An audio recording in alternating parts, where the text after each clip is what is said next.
శ్రీమాత్రే నమ. జై గురు దత్తాత్రేయ నమ. ఈ వీడియోలో మనం జనవరి నెల మాస ఫలితాలు సింహరాశి వారికి ఏ విధంగా ఉండబోతున్నాయి అని తెలుసుకునే ప్రయత్నంలో సింహరాశి వారికి ఈ నెల ప్రారంభంలో 5 గ్రహాలు పంచమ స్థానంలో సంచరించడం జరుగుతూ ఉంది.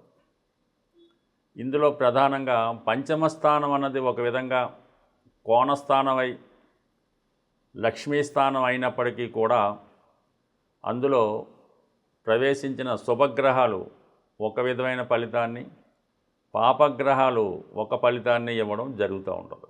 అయితే ప్రధానంగా పంచమంలోకి ఏ గ్రహం వచ్చినా వృత్తిలో సడన్గా మార్పులు ఇవ్వడం జరుగుతూ ఉంటుంది. అంటే దశమాత్తు అష్టమ స్థానం కాబట్టి కొంతమందికి కొత్తగా ఉద్యోగం రావచ్చు, కొంతమందికి ఉద్యోగం పోగొట్టుకోవచ్చు. ప్రధానంగా కొత్తగా ఉద్యోగ ప్రయత్నాలు చేస్తున్న వారికి చాలా వరకు ఇది ఒక సువర్ణ అవకాశంగానే మనం చెప్పుకోవచ్చు. అంటే మీ యొక్క ధనం సంపాదించే ఉద్యోగం ద్వారా సొంతంగా ధనం సంపాదించే యోగం సింహరాశి వారికి ప్రారంభమైంది. ఎవరైతే డిగ్రీ పూర్తి చేసి ఉద్యోగం కొరకు ఎదురు చూస్తున్నారో వారికి ఉద్యోగ ప్రయత్నాలు చాలా వరకు ఫలిస్తాయి. అయితే దీనితో పాటుగా మరి ఈ పంచమ స్థానం ఏమవుద్దంటే సప్తమ స్థానానికి లాభస్థానం అవుతుంది. దానివల్ల మీరు స్త్రీ అయి ఉంటే, అంటే సింహరాశిలో మీరు స్త్రీ అయి ఉంటే మీ యొక్క భర్తకి, జీవిత భాగస్వామికి ఉద్యోగ ప్రయత్నాలు ఫలించడం కానీ, వారి యొక్క ఆదాయం పెరగడం కానీ, ఏదో ఒక లాభం వాళ్ళకి ఆ గ్రహ కారకత్వాన్ని బట్టి లభిస్తూ ఉంటుంది. అంటే మీరే ఒక పురుషుడు అబ్బాయి అంటే మీ యొక్క భార్యకి అటువంటి గొప్ప అవకాశం అన్నది ఈ సమయంలో రావడం జరుగుతూ ఉంటుంది. ప్రధానంగా మీరు ఈ సమయంలో మీ యొక్క ప్రొఫెషన్, అంటే మీ యొక్క వృత్తి మార్చాలనుకుంటే ఇది చాలా వరకు మీకు ఈ గ్రహస్థితి ఉపయోగపడుతుంది. ఇందులో ప్రధానంగా పరిశీలించినప్పుడు కుజుడు చతుర్థ భాగ్యాధిపతిగా పంచమ స్థానం ప్రవేశం ఏంటంటే ఉద్యోగంలో మీరు మారాలని చేసే ప్రయత్నాలు ఫలిస్తాయి.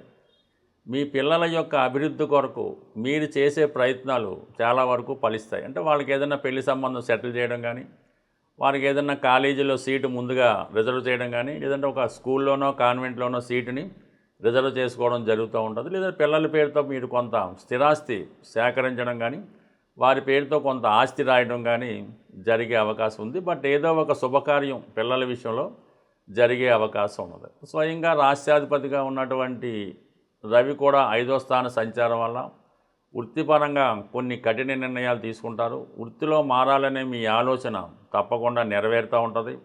పిల్లల అభివృద్ధి మీకు చాలా ఆనందాన్ని కలిగించే అవకాశం ఉంది. అంటే పంచమ స్థాన ఫలితాలు కనబడతాయి. పిల్లల విషయంలో కొన్ని శుభవార్తలు మీరు వింటారు. వాళ్ళకి ఏదైనా ఉద్యోగ ప్రయత్నాలు లాంటివి ఫలించే అవకాశం ఉన్నది. దాని తర్వాత ఏంటంటే శుక్రుడు, రవితో పాటు సంచరించే శుక్రుడు ప్రస్తుతం శుక్రమౌర్జం జరుగుతుండడం వల్ల స్త్రీలకి కొన్ని అనారోగ్య సమస్యలు ఏర్పడుతూ ఉంటాయి. ఆర్థిక పరంగా సమయానికి మనీ టైటు ఏర్పడుతూ ఉంటుంది. మరి ఈ శుక్రుడు ఈ రాశి వారికి దశమ స్థానాధిపతి అవడం వలన వృత్తిపరంగా తప్పనిసరిగా మార్పులు రావడం కానీ, కొన్ని రోజుల పాటు వృత్తికి సెలవు పెట్టి వేరే వ్యవహారాలు చూసుకోవడం, సొంత వ్యవహారాలు చూసుకోవడం కానీ జరిగే అవకాశం ఉంది. ప్రధానంగా ఈ స్పెక్యులేషను, షేర్ మార్కెట్, జోదం అటువంటి వాటిలో ఆర్థిక నష్టం జరిగే అవకాశం ఉంది. కాబట్టి అటు ఈజీ మనీకి చాలా వరకు దూరంగా ఉంటే మంచిది. ధన లాభాధిపతి బుధుడు కూడా పంచమ స్థాన సంచారం వల్ల ఇది విద్యా సంబంధించిన విషయాల్లో విద్యార్థులు ఎవరైతే ఉన్నత విద్య కొరకు చేసే ప్రయత్నాలు ఫలిస్తాయి. మీకున్న సందేహాలు మీ యొక్క గురువుల ద్వారా తీర్చుకొని సందేహ నివృత్తి చేసుకోవడం జరుగుతూ ఉంటుంది.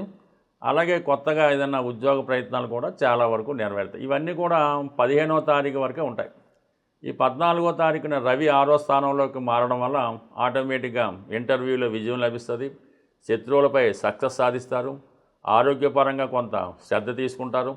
అయితే ప్రధానంగా పెద్దవారితో విభేదాలు కూడా రావడం జరుగుతూ ఉంటుంది. కుజుడు 6వ స్థానంకి రావడం వల్ల క్రీడారంగంలో ఉన్న వాళ్ళకి విజయం లభిస్తూ ఉంటుంది. పోలీస్ డిపార్ట్మెంట్లో ఉన్న వాళ్ళు చాలా స్ట్రిక్ట్గా, చాలా చాకచక్యంగా విధి నిర్వహిస్తారు. మీరు ఏదైతే గోల్ సాధించాలనుకుంటారో ఆ గోల్ ఈ సమయంలో సాధించడం జరుగుతూ ఉంటుంది. మరి శుక్రుడు 6వ స్థానంలోకి రావడం వల్ల మరి స్త్రీలతో విరోధం ఏర్పడుతూ ఉంటుంది, స్త్రీల యొక్క అనారోగ్య సమస్యలు ఎదురవుతూ ఉంటాయి. అలాగే అనవసర విషయాల్లో ధన నష్టం జరిగే సూచనలు ఉంటాయి. బట్ ఏదైనా ప్రధాన సమస్య పరిష్కారం అవుతుంది. ఏదైనా పోలీస్ స్టేషన్ వ్యవహారం కానీ, కోర్టు సమస్యలు కానీ, పెద్ద మనుషుల సెటిల్మెంట్ కానీ ఈ సమయంలో మీకు అనుకూలంగా మారడం జరుగుతూ ఉంటుంది. అయితే ఒక విధంగా కొన్ని కొత్త అపవాదులు, నిందలు కూడా ఈ సమయంలో రావడం జరుగుతుంటుంది. ప్రతి వ్యక్తి కూడా అందరికీ న్యాయం చేయలేకపోతుంటాడు. ఎస్పెషల్లీ ఈ సింహరాశి వారికి ఎలా ఉంటుందంటే, ఒకరికి న్యాయం చేస్తే వేరే వాళ్ళు అన్యాయమైనట్టు వాళ్ళు ఇబ్బంది పడుతుంటారు, వాళ్ళకి న్యాయం చేస్తే వీళ్ళు ఇబ్బంది పడుతుంటారు. ఈ విధంగా జాతకుడు అటు బంధువుల మధ్య, బయట వారి మధ్య చాలా సమస్యలు ఎదుర్కోవడం జరుగుతూ ఉంటుంది. బట్ ఏదైనా ఈ సమయంలో ఈ గురువు 11వ స్థాన సంచారం వలన ఎటువంటి జటిలమైన సమస్య అయినా మీ యొక్క సమయస్ఫూర్తి, దైవబలం, పెద్దల ఆశీర్వాదంతో అంతిమ విజయం సాధించడం జరుగుతూ ఉంటుంది. బట్ ఏదైనా ఈ నెలలో కొన్ని శుభవార్తలు సంతాన విషయంలో మీకు తెలియజేయడం జరుగుతుంది. ఎస్పెషల్లీ సంతాన విషయంలో కొత్తగా సంతానాన్ని ఆశిస్తున్న దంపతులు కూడా సంతానం కలిగే అవకాశాలు ఉన్నాయి. అయితే ఇవన్నీ బాగున్నప్పుడు కూడా అష్టమ శని ప్రభావం వల్ల మంచి చేయబోతే చెడు ఎదురవుతుంటుంది. ఎప్పుడో జరిగిపోయిన ఇప్పుడు వెలుగులోకి వచ్చి మిమ్మల్ని చిన్నబుచ్చాలనో అవమానపరచాలనో ప్రయత్నం చేస్తూ ఉంటారు. అలాగే మీరు కూడా అక్కర్లేని భయాందోళన పడుతూ ఉంటారు. ఏదైనా సమస్య వచ్చినప్పుడు దాన్ని కంప్లీట్గా మీకు సంబంధం లేనప్పుడు దాన్ని ధైర్యంగా ఎదుర్కొని చేసుకోవడం మంచిది. ఎటువంటి సమస్యలు వచ్చినప్పుడు భయపడటం వల్ల అది బయటవారు నిజమని నమ్మే అవకాశం ఉంది. కాబట్టి సమస్యల్ని చాకచక్యంగా ఎదుర్కోవడం మంచిది. బట్ ఏదైనా ఈ సమయంలో మీరు శివారాధన అంటే శనికి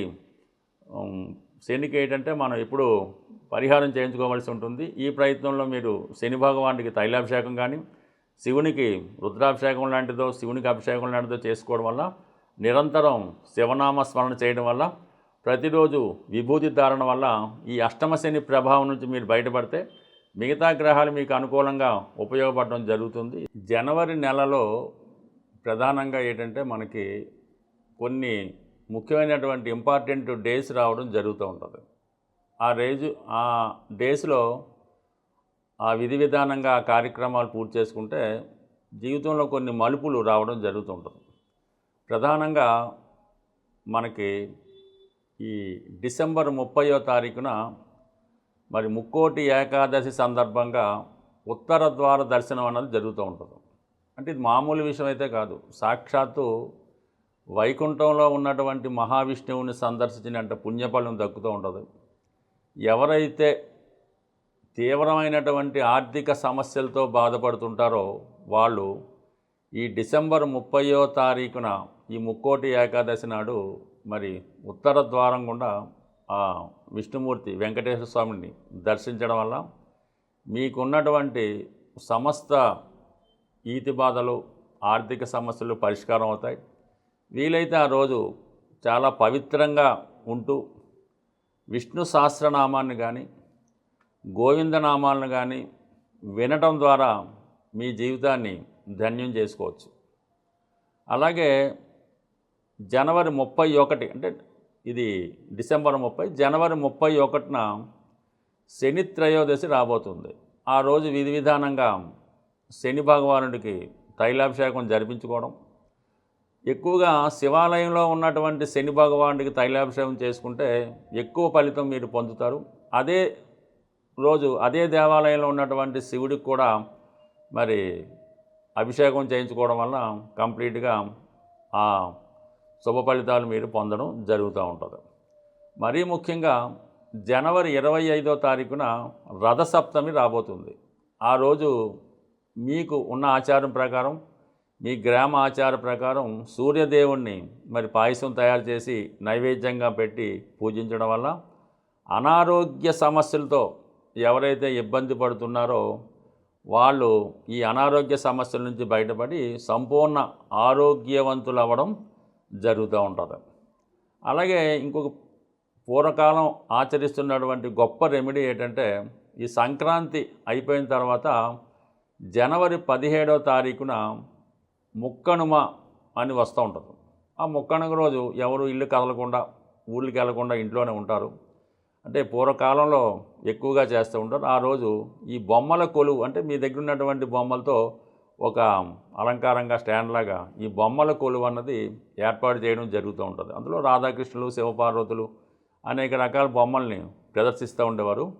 ఈ బొమ్మల కొలువు మీరు ఏర్పాటు చేయడం వల్ల కానీ, ఎవరన్నా ఏర్పాటు చేస్తే ఆ బొమ్మల కొలువు సందర్శించి అక్కడ వాళ్ళు ఇచ్చినటువంటి ఈ వాయినం అది స్వీకరించడం వల్ల 2 ప్రధాన సమస్యలు సాల్వ్ అవుతాయి. ఒకటేంటంటే వివాహం కాని ఆడపిల్లలు ఈ బొమ్మల కొలువు పెట్టినా దర్శించినా తొందరగా వివాహం జరుగుతుంది.